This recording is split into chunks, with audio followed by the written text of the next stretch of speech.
Well, it's becoming that time of year again where we have to roll our clocks back an hour. Yeah, no one's excited. The sunrise was after 7:20 a.m. this morning. So, the sunrise time's not ideal for people who have to go to work. Because, it was after 7:20 this morning. I think if I had to guess, it was 7:23 or so. And the sunset today is going to be right around 5:45. But that ends today. Tomorrow the sun will rise.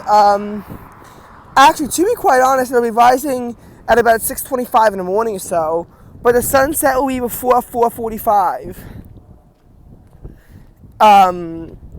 So we have that to deal with. The thing about the ST is that it comes when solar noon is as early as it is 11:37 in my suburb, 11:39 in the city. Solar noon is a concept of when the sun is at its highest point in the sky. So it's not actually always based on actual noon. And for most parts of the country, solar noon is kept so it's always afternoon. Always at the 12 o'clock. But the eastern United States is the one part of the country where solar noon averages to actually be before noon without the ST. 11:52 in my suburb, 11:54 in the city. In some parts of the country, like all the way out in Eastport, Maine, it actually averages out to be 11:27 a.m. Hence, they'd actually be more accurate, without, being on Atlantic time.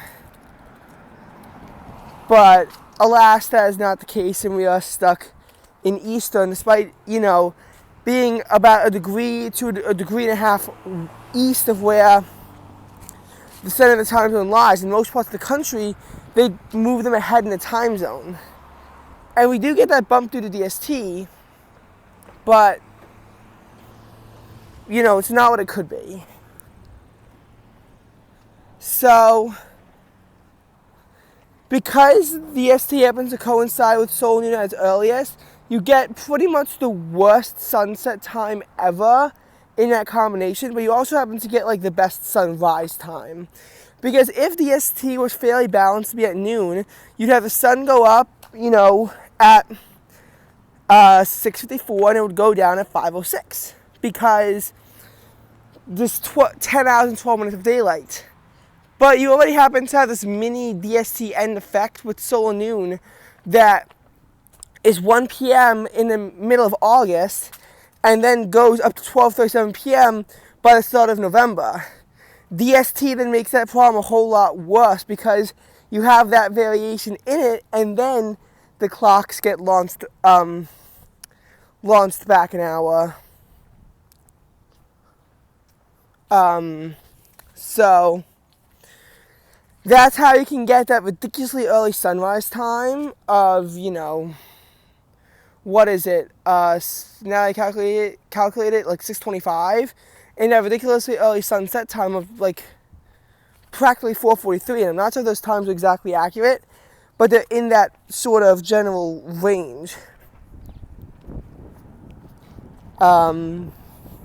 So what happens from here? Well, it's only going to get as bad as 4:26 in my suburb and 4:28 in the city. But in theory, the earliest sunset is December 7th, but you will not notice any progress on that regards, any noticeable progress until December 14th. You also don't really notice any regression after December 1st, but pretty much no progress is being made in terms of the sunsets. But by January 8th, you get back to the 4:45 p.m. sunsets, and you've pretty much gotten right back to where you were at the clock change, although it becomes much less abrupt.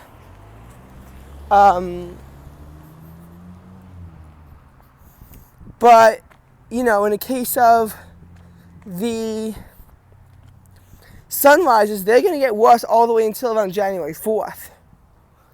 Right now, we are only going to be losing about 20 more minutes of daylight, but we lose nearly an hour of daylight in the morning because we still have, again, that big solstice to get to. we still have to get to that big solstice. And, you know, as a result of us having to get to that big solstice, we clearly have to give in on both sides. So sunrise does get us back 7:18 in my suburb and 7:20 in the city, even on standard time. With DST, it's worse. But the beginning of January, you hardly begin to feel that anymore, and the sun sets are much earlier too, but that's the winter solstice. I mean, the sun goes up at 7:14 and sets at 4:29 p.m. on the actual solstice, because that's when you have to average out the worst of both ends, and you get it at that time. In the city, it'd be 7:16 a.m. sunrise, 4:31 p.m. sunset. And you then begin to gain daylight. Your 5 p.m. sunset, that comes in around the middle of the 4th week of January. So you can clearly see how you're slowly actually beginning to inch out of this depression. And the last 6 p.m. sunset of the year, which would be 5 p.m. if we were on stand time for this, would be the middle of the 4th week of October. So it's about a 3-month period, but DST takes about 2 weeks of that off. But what you then have to understand about this is that it can be very cold and snowy. So oftentimes it's actually hard to enjoy the daylight that's going on. I realized this especially harshly in February 2021. I was trying to enjoy more daylight, but unfortunately it snowed. And while I like snow, it was at particularly inconvenient timings, I feel like, that made it hard to actually enjoy the fact that daylight-wise, we were in spring-like territory, or autumn-like territory, really. In 2022, the same problem happened. The end of January saw a blizzard, so for a few days, it was hard to enjoy it. 2023, it was very easy to enjoy, but it was also depressing because of the total lack of snow, period. And 2024, we still have to see how this winter winds up turning out with our snowfall. So, and you know, being cooped up in a house for so many hours before you go to sleep can get depressing. I do some things at night a lot, but there's still going to be those times where I'm stuck in the house for numerous hours before going to sleep, because I don't always have plans, and sometimes they don't even take me out that late. Monday, lifeguarding 4 to 6 p.m. What am I doing after 6? I can't go outside or anything. Tuesday, 4 to 7. Again, what am I doing after 7? I really don't go to swim practice that much anymore. Fridays are going to be particularly depressing and bland, and eventually you get used to it, but it still takes time. With the reduction of, again, nighttime plans and the fact that you really can't be out that late unless I absolutely have to.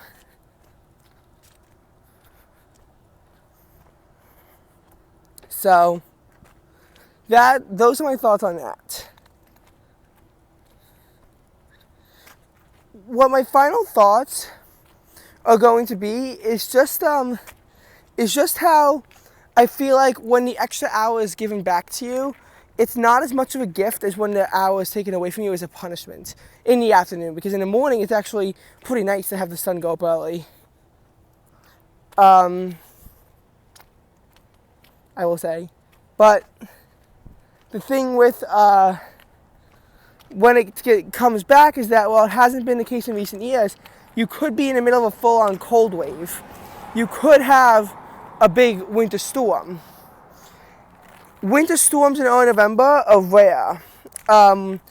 Recently we had a big snowstorm at the end of October 2011 by Halloween, and at the start of November 2012, also had a big winter storm. But in March, we've had them more recently. 2015 has had quite a few big winter storms in March. 2017 and 2018 also had big nor'easters in the month of March. 2019 also saw an abundance of snow in the month of March. So while it's true that recently we've had 4 consecutive Marches with minimal snow, 2024 might wind up breaking that streak. And yeah, speaking of winter, I gotta say that Now, it really was truly the worst winter ever. 2023 right now is currently the least snowy year ever with 2.3 inches. The last season was the least snowy on record with 2.3 inches as well. It would need to have 1.1 inches of snow by the end of the year in order for it to not be in that category. On average, December does bring 4 inches of snow, but what's to say that we're actually going to hit that amount because it's been very non-snowy recently. November could bring some snow, but it is unlikely to be enough. So 2023 could wind up being our least snowy year on record. Usually when you talk about the biggest winter storms of a year, you actually have storms to talk about. And even in depressing winters like 2019, 2020, we at least had a blizzard of 2020 because we got some big snow at the end of the year. But that's not always a guarantee.